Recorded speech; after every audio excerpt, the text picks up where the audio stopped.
Settle in, let the ambient noise of the world outside dissolve into a meaningless hum. The story I am about to unfold for you is not one of phantoms in the attic or monsters hiding under the bed. It is a tale far more chilling, for its monsters are not born of shadow, but of flesh and blood. They are the demons we cultivate in the fertile soil of our own hearts, nourished by our desperate choices, our blinding desires, and the all-consuming, cancerous thing we sometimes mistake for love. This is the story of the Tran family, a tragedy etched not by a stranger's blade, but by the intricate, poisoned web they meticulously wove for themselves, strand by silken, deadly strand. Our stage is not a decaying Gothic estate, but a place far more common and therefore more profoundly unsettling.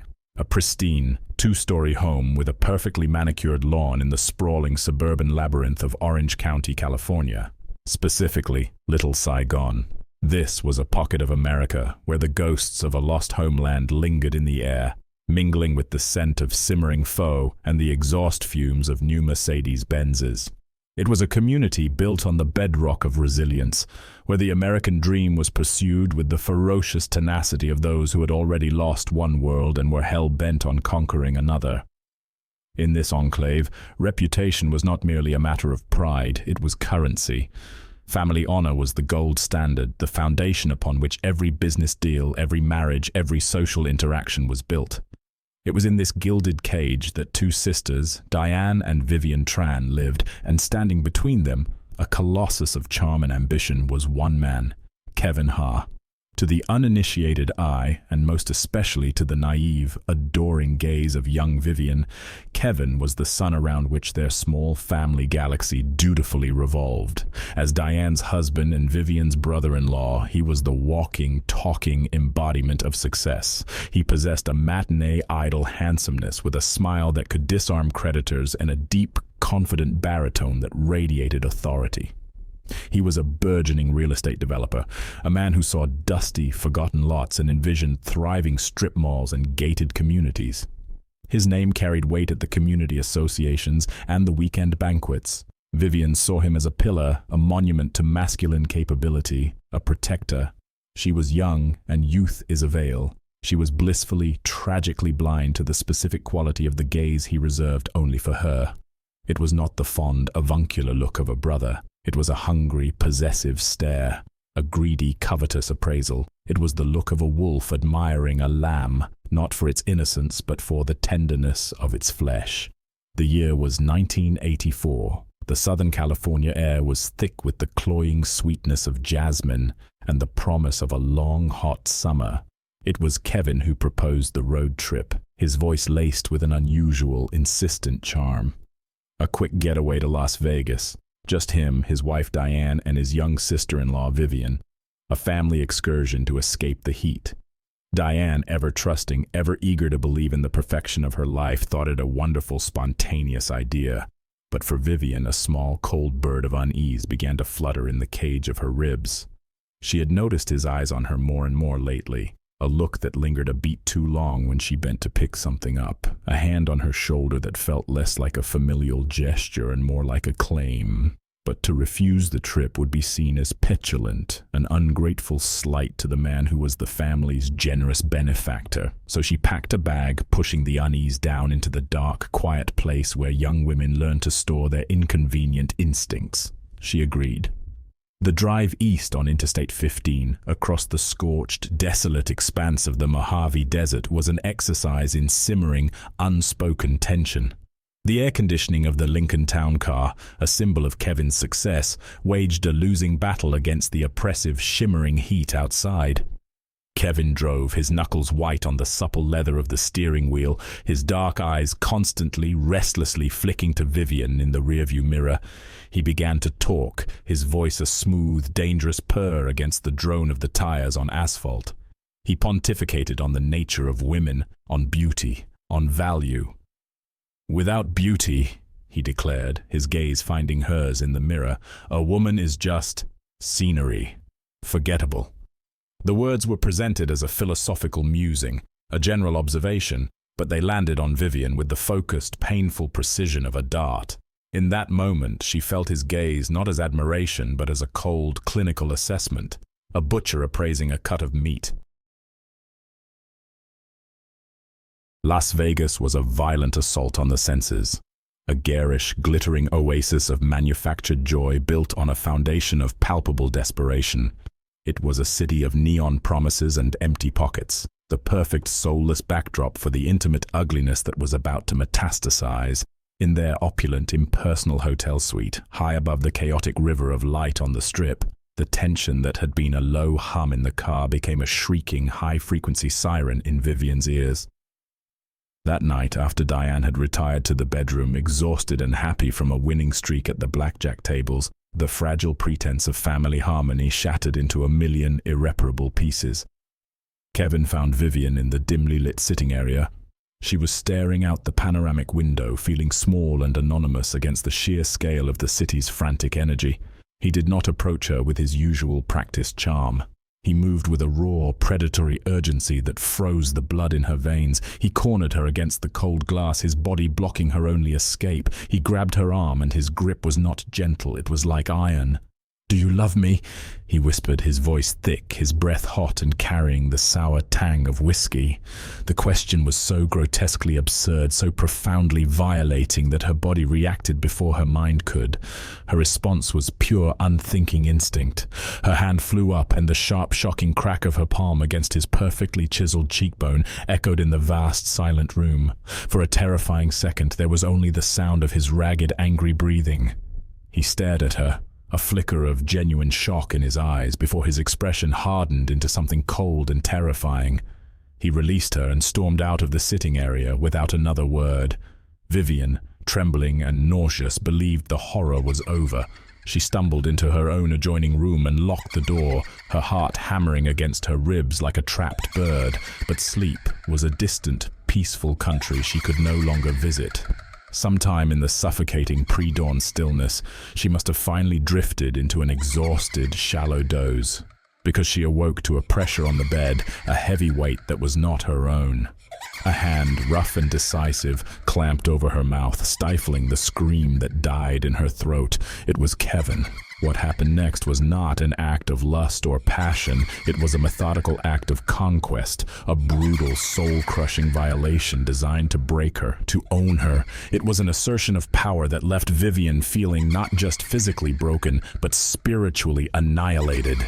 When it was over and he was gone, she lay motionless on the bed. She felt like a filthy stain on the pristine, thousand-thread-count Egyptian cotton sheets, a blemish of shame that could never be laundered away. The immense, tearing pain was a distant, secondary sensation.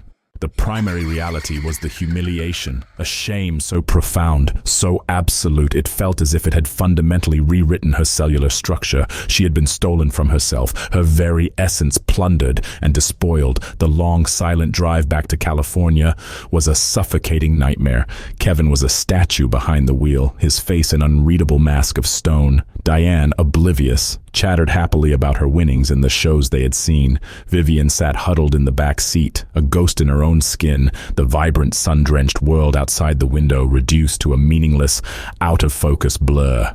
She was trapped in the immediate, horrifying aftermath, a silent, screaming victim forced to share the same recycled, air-conditioned space as her attacker. The secret sat between them, a toxic, radioactive entity poisoning the very air they breathed.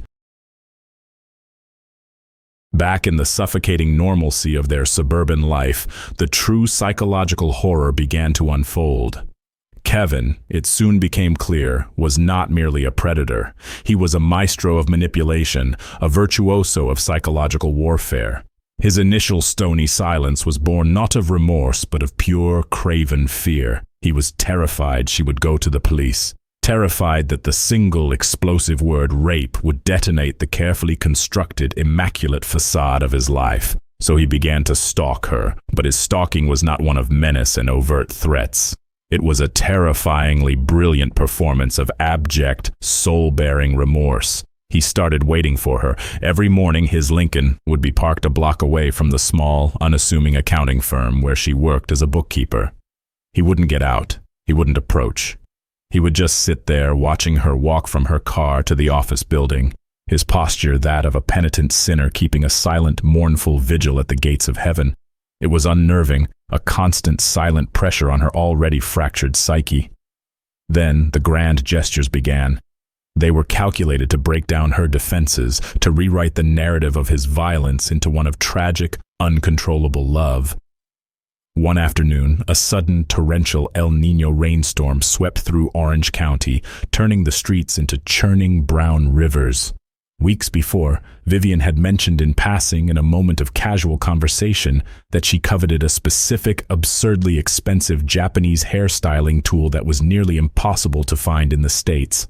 That evening, as she made a frantic dash from her office to her car, the cold rain soaking through her clothes, he was there, standing in the middle of the deluge, without an umbrella, his expensive designer suit drenched and clinging to his frame. He was holding the exact machine she had once idly wished for. He didn't speak. He just held it out to her, his handsome face a perfect mask of pathetic, rain-streaked devotion. He looked like a drowned man pleading for a final, life-giving breath. The gesture was so insane, so theatrical, it left her speechless. He tried to give her a gold ring. It was a heavy, ornate piece, gaudy and thick, that felt less like a gift and more like a manacle. She refused it, her hand shaking with a mixture of fear and rage. She threw it back at his car, the heavy gold making a satisfying thud against the driver's side window. He didn't get angry, he didn't even flinch. He simply got out of the car, picked the ring up from the wet pavement, and waited for his next opportunity.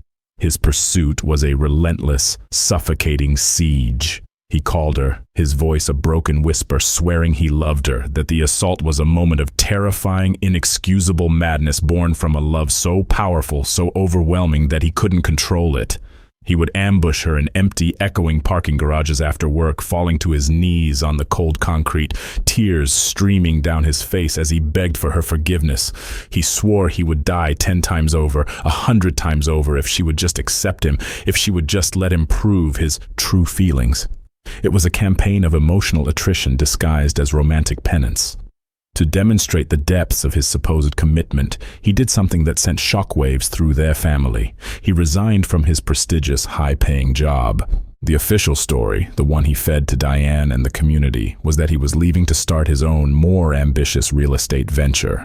But the story he told Vivian, in a hushed, fervent whisper, was that he was shedding his old life so that he could dedicate every single waking moment to a single, sacred purpose: earning her love.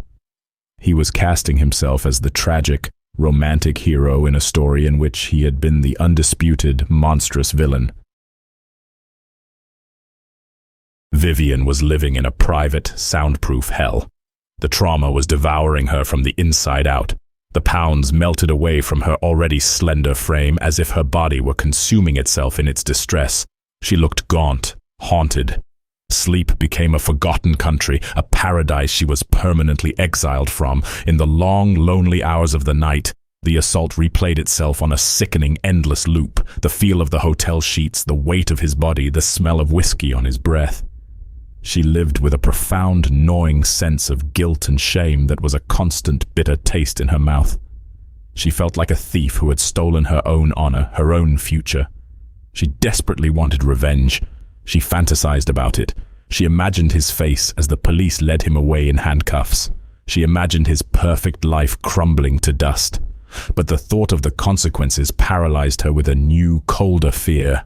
She saw the whispers rippling through the Vietnamese community, the pitying sidelong glances in the grocery store aisles, the unbearable shame it would bring upon her elderly parents, who had sacrificed everything to give their daughters a life of dignity in America. Most of all, she pictured her sister's face. She imagined the moment the truth would detonate Diane's perfect, happy world.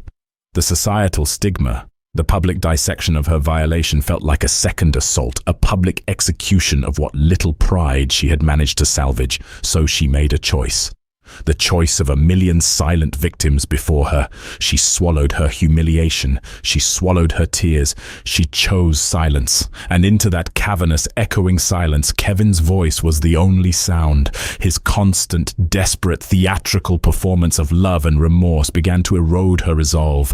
Her mind, already restless and frail from endless, sleepless nights, began to entertain a terrible, insidious question. A whisper of doubt that was like a poison. What if he was telling the truth? What if this monstrous, obsessive remorse was genuine? What if his horrific act was truly born of a love so profound it was inherently destructive? It was a lie, of course, a beautiful, seductive, poisonous lie. But to a soul drowning in an ocean of shame, any outstretched hand, even the hand that had pushed you under the water, can look like salvation. In a desperate, flailing attempt to reclaim some semblance of a normal life, to wash the stain of him away, she began to see other men. She even got engaged.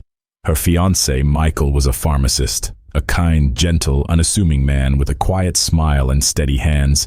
He was everything Kevin was not. He was safe. He was normal. He was her lifeline, her ticket out of the hell she was living in. Kevin's reaction to her engagement was nothing short of explosive. He found out where she and Michael were having dinner and created a scene of such raw public jealousy that it was terrifying. His carefully crafted mask of remorse shattered, revealing the possessive, raging monster that lurked just beneath the surface. He didn't yell. He was more clever than that. He approached their table with a look of unbearable, tragic sorrow, speaking to Vivian in Vietnamese, his words a torrent of anguished accusations and declarations of undying love, leaving Michael confused and helpless. Later, Vivian, humiliated and furious, confronted Kevin. "My engagement has nothing to do with you," she hissed, her voice trembling with a rage she hadn't felt since the night in Vegas. "You are not my father, you are not my brother, you are nothing to me." His response was instantaneous and brutal. He slapped her, a hard, open-handed slap across the face that rocked her back on her heels. The sharp sting was a visceral, clarifying reminder of his true violent nature, but what he did in the next second was a maneuver of such manipulative genius it was breathtaking. The very instant his hand fell away from her stinging cheek, his entire face crumpled. He didn't just look sad, he collapsed. He fell to his knees on the asphalt of the parking lot, not with the performative grace of his previous apologies, but with a raw, guttural, body-racking sob. He cried like a broken child, his powerful shoulders shaking with what appeared to be an unbearable, soul-deep agony. And that single, seemingly irrational, pathetic display of weakness was the key that finally unlocked the last door of her resistance. It found a soft, dangerous, treacherous spot in Vivian's ravaged heart. The spot that pities the wounded, even the beast that wounded you. She stood over this powerful, terrifying man, this titan of their small world, now reduced to a weeping, incoherent mess at her feet. And for the first time since the assault, she felt a flicker of something other than fear and hatred. It was a twisted, toxic, intoxicating form of power. He was broken, and she, in her own brokenness, was the one who held the power to piece him back together or to shatter him completely. In that moment, her path forked. One way led back to the quiet, painful, lonely life of a victim, forever defined by what he had done to her. The other path led straight into the heart of darkness, but it was a darkness where she would not be alone. A darkness where her suffering could be reframed as a tragic, epic love story. She made the irrational decision, the decision that would seal not only her fate, but the fate of everyone she had ever loved. She chose to believe him. She chose the darkest path. A few days later, she met him in his car, parked in a desolate industrial park where the air smelled of dust and loneliness. The setting sun bled across the sky in hues of orange and purple. She looked at him, the man who had violated her, the man who had stalked her, the man who was her sister's husband, the father of her niece and nephew. And she spoke the words that were both a final, complete surrender and an irrevocable death sentence. "Kevin," she said, her voice barely a whisper, a ghost of its former self. "I love you." She gave herself up to the lie, because the lie was more bearable than the truth. The lie offered a narrative, a twisted kind of sense to the senseless horror she had endured. If it was love, then it wasn't just a brutal rape in a Vegas hotel room. If it was love, then her suffering, her shame, her sleepless nights, all had a grand, tragic meaning. It was a desperate bargain she made with the devil, and the price was her soul. Their illicit relationship began in earnest, a festering, malignant secret lodged in the very heart of the family. Kevin was a master of the double life, a chameleon of terrifying skill. At home, in the sun-drenched kitchen of the Orange County house, He was the doting husband to Diane, the responsible, loving father to their 2 young children, a boy and a girl. He played his part with flawless precision, attending school functions, helping with homework, being the perfect family man. But outside that home, in stolen hours, in cheap motel rooms and the back seats of cars, he swore his eternal, all-consuming love to Vivian. He lavished her with the expensive gifts she had always craved, designer handbags, delicate jewelry, the very gold ring she had once thrown back at him. They were symbols of the life he promised her, symbols of her worth. He was the architect of this impending tragedy, the one who had laid the dynamite, yet for a time he seemed entirely, maddeningly unharmed. In a sick, twisted way, his value even increased. He was the prize, the Sun King, over which 2 sisters would soon wage a devastating, bloody war. The consequences for Vivian, however, were immediate, personal, and brutal.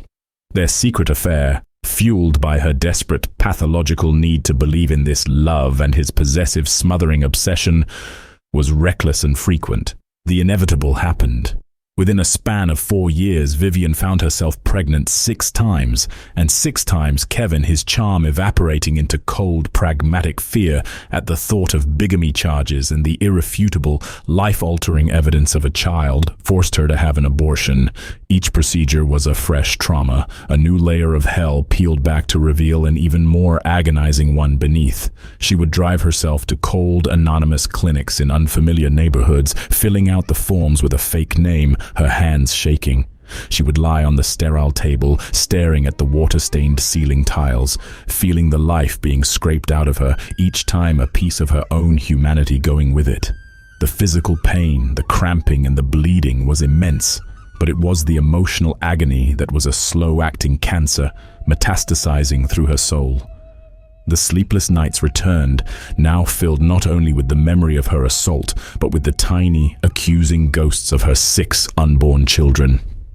The guilt she felt toward her sister was a physical weight, a crushing pressure in her chest that made it hard to breathe.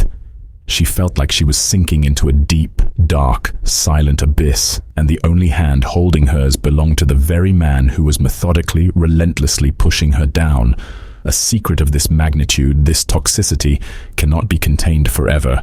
The truth, like water, always finds a crack. It seeps, it stains, it eventually bursts forth. Diane, the gentle, patient, long-suffering wife, had been living with a low-grade hum of suspicion for years.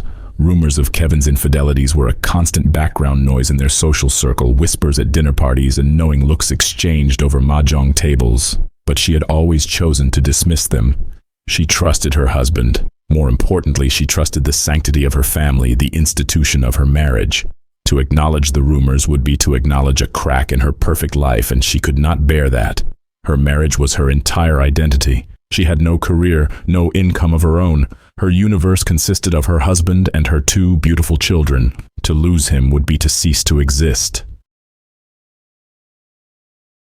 The discovery, when it came, was not a dramatic confrontation. It was banal, almost insulting in its mundane simplicity. She was tidying up Kevin's home office, a space she rarely entered, and she found a receipt from a high-end jeweler tucked into a book. It was for a woman's solid gold ring described in exquisite detail. It wasn't the cost that made her blood run cold, though it was extravagant. It was the date. It was from a Tuesday afternoon several months prior, a day Kevin was supposed to have been at a real estate conference in San Diego. A day she remembered with chilling clarity because it was the same day her sister Vivian had called in sick to work, complaining of a terrible migraine. The connection was instantaneous, a synapse firing in her brain that illuminated the entire horrifying, treacherous landscape of her husband's betrayal. The world tilted, just for a moment, but the true, soul-shattering, undeniable blow came a week later. Diane, trying to mend the unspoken rift she now felt between them, cooked a special meal, a huge, fragrant pot of pho, Kevin's absolute favorite, the kind her mother had taught her to make. It was an all-day affair, a labor of love. It was a peace offering, a desperate attempt to rebuild a bridge she now knew was crumbling beneath her feet. He came home late, ate it, praised her cooking with his usual easy charm, and then announced he had to go out again for a late meeting with an investor. An hour later, a knot of dread tightening in her stomach, Diane drove to her parents' house to drop off a small gift for their anniversary.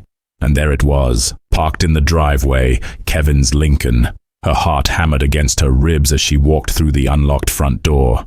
The sounds from the kitchen drew her in. She stood in the doorway, unseen for a moment, and watched a scene that would be burned into her memory forever. Kevin was there, and so was Vivian. He was sitting at the small kitchen table, and he was feeding Vivian a spoonful of soup from a bowl, a different soup. A special herbal soup she recognized, one he had learned to make for his own mother. It was a gesture of profound care and intimacy. Vivian looked up and saw her. For a moment, their eyes locked. There was no shame on Vivian's face, no guilt. There was only a cold, hard defiance, fueled by a blind, possessive infatuation and a twisted sense of proprietary ownership. Vivian stood up. She walked to the counter where Diane had left a container of the pho she had so lovingly made for Kevin. She picked it up, looked her sister dead in the eye, and with a slow, deliberate movement, she dumped the entire contents into the trash can. "He only cooks that for me now," Vivian said, her voice dripping with the venom that was more shocking than any physical blow. In that moment, everything broke. The shock was a physical force that struck Diane, making her stumble backward. The world didn't just tilt, it inverted, spun, and then shattered. The betrayer was not some anonymous, faceless woman. It was her own sister. The little sister she had practically raised after their parents began working long hours at their new business. The sister whose hair she had braided, whose scraped knees she had bandaged, whose secrets she had kept. She fled the house, a keening sound escaping her throat. She collapsed in her car, spending 2 full days in a sleepless, paralytic state of despair, the betrayal a living, ravenous thing gnawing at her from the inside out. When the initial wave of despair receded, it left a vacuum, and that vacuum was quickly completely filled with a cold, hard, crystalline resolve. Diane confronted Vivian alone a few days later. She did not scream. She did not rage. With a terrifying calm, she tried to reason with her, to persuade her. She appealed to the sacred bond of their sisterhood, to the memory of their shared childhood, to the love she still, somewhere, felt for her. She spoke of the innocence of her 2 children, a boy of 8 and a girl of 6, who would be the ultimate blameless victims in this war. She spoke of their aging parents' honor, of the shame this would bring upon their family name. She pleaded for Vivian's own future. "End this," she begged, her voice cracking with the strain of her composure. "Please, Vivian, for the love of God, for the love of this family, end this affair. Walk away." But Vivian was no longer the girl Diane had known. She was a zealot, a true believer in the twisted, destructive religion of her and Kevin's supposed love. Her response was stubborn, resolute, absolute. "I can't," she said, her eyes as hard and cold as river stones. "I love him, Diane. I love him so much that I cannot leave him. He belongs to me." It was an open, unambiguous declaration of war. A war against her own sister, against her family's honor, against every sacred tenet she was supposed to uphold. She had chosen her side. Vivian's unyielding confession was the catalyst that completed Diane's transformation. Her profound, soul-deep disappointment curdled into a cold, simmering resentment, which then festered and boiled over into pure, unadulterated hatred. She no longer saw her younger sister when she looked at Vivian. She saw an enemy, a thief. She began to use words she never thought she possessed, calling her a fox demon, a hussy, a homewrecker, a whore. Her gentleness, her patience were burned away in the fire of her betrayal, replaced by the bitter, righteous fury of a woman who had nothing left to lose. Diane's war was not a quiet one. She took it public. She launched a scorched earth campaign of public humiliation. She complained bitterly and loudly to their parents, their aunts, their uncles, any relative or family friend who would listen. She went to the elders at their Buddhist temple. She even sought formal intervention from the district and city women's associations, filing official complaints, demanding protection for her legal rights as a wife. The sordid gossip spread through the nail salons, the faux restaurants, and the weekend gatherings of Little Saigon like a poison gas, invisible but deadly. The Tran family's shame was now a public spectacle. She confronted Kevin, who, finally cornered and exposed from all sides, bowed his head and performed a show of admitting all responsibility. But his confession was hollow, a strategic retreat rather than genuine remorse. It changed nothing. And in her darkest moment, Diane made a vow. She swore to her family and to herself that she would never ever divorce him, not in a year, not in 10 years, not in 20. It was her ultimate, most painful act of defiance. She would not give them the satisfaction of victory. She would chain him to the smoldering ruins of their marriage, forcing him and her sister to live as adulterers in the shadows forever. Her refusal to let go was her vengeance. The house became a pressure cooker, a volatile, sealed container of misery. 3 people, bound together by a toxic knot of love, hatred, and betrayal, were forced to live under one roof, circling each other like wounded, cornered animals. The air was thick and heavy with unspoken threats and simmering violence. Silent meals were eaten with the clatter of silverware sounding like gunshots in the tense quiet. The final, tragic, inevitable climax arrived on a sweltering, smoggy May afternoon in 1993. Vivian, emboldened by her perceived power over Kevin and increasingly desperate to end her life in the shadows, confronted Diane again. She was tired of being the other woman, tired of the secret abortions, tired of the public shame. She wanted the title. She wanted to be the wife. "I want you to divorce him," Vivian demanded, her voice sharp and clear, devoid of any pleading. "If you won't, I will have his child. I will have it and I will raise it, and everyone in this community will know. He'll be yours in name, but he will be mine in truth. Give him to me." It was the final, fatal provocation. The words, the sheer audacity of the demand, hit Diane with the force of a physical assault. All the pain, all the betrayal, all the public humiliation, all the lonely, sleepless nights, all the love she had ever felt for this man and this sister coalesced into a single, blinding point of pure, white-hot rage. "You demon!" she screamed, the word torn from her throat, a guttural cry of ultimate despair. "You she-devil!" She lunged forward and slapped Vivian across the face, a brutal, ringing slap that was a terrifying echo of the one Kevin had delivered to Vivian years before. They grappled, a clumsy, frantic, desperate struggle in the heart of the family kitchen, the very place where they had once shared meals and laughter. It was no longer a fight over a man. It was a primal, savage battle for survival, for validation, for the very right to exist. In her rage, Vivian's eyes darted around the room, searching for a weapon, an advantage. And she saw it.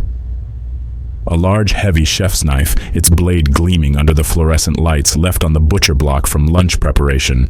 She broke free from Diane's grasp and lunged for it. The glint of polished steel introduced a terrifying new element into their war. It was no longer just words and slaps. It was life and death. Their parents, hearing the terrifying crescendo of the fight, rushed into the kitchen.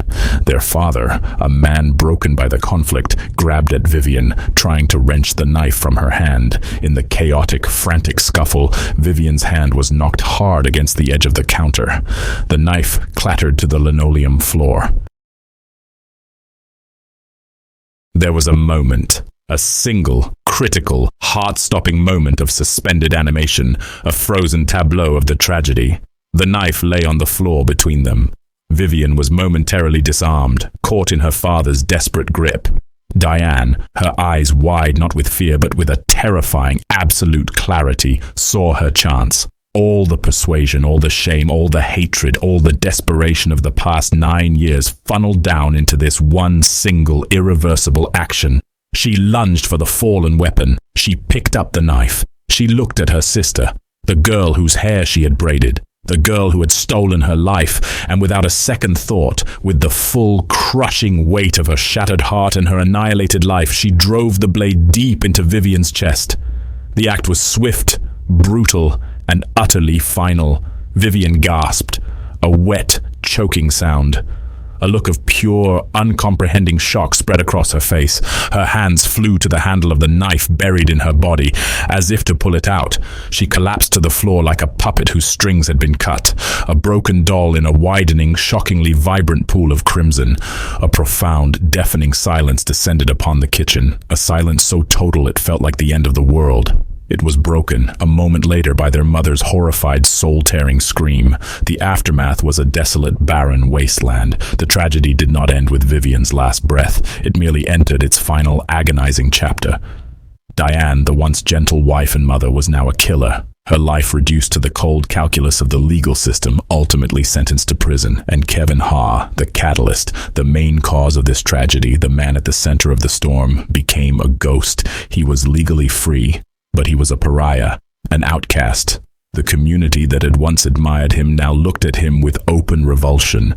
Even his own children, when they were old enough to understand, came to see him not as a father, but as a monster, a beast in human form who had pitted sister against sister, and then stood back to watch as his entire world burned to the ground. The sick, distorted relationship between the three of them, a toxic trinity of obsessive love, righteous hatred, and blind, stubborn defiance, had created a destructive force so powerful, so absolute, that it tore a family apart at its very seams. It serves as a chilling, timeless reminder that the deepest, most terrifying wounds are rarely inflicted by strangers in the dark.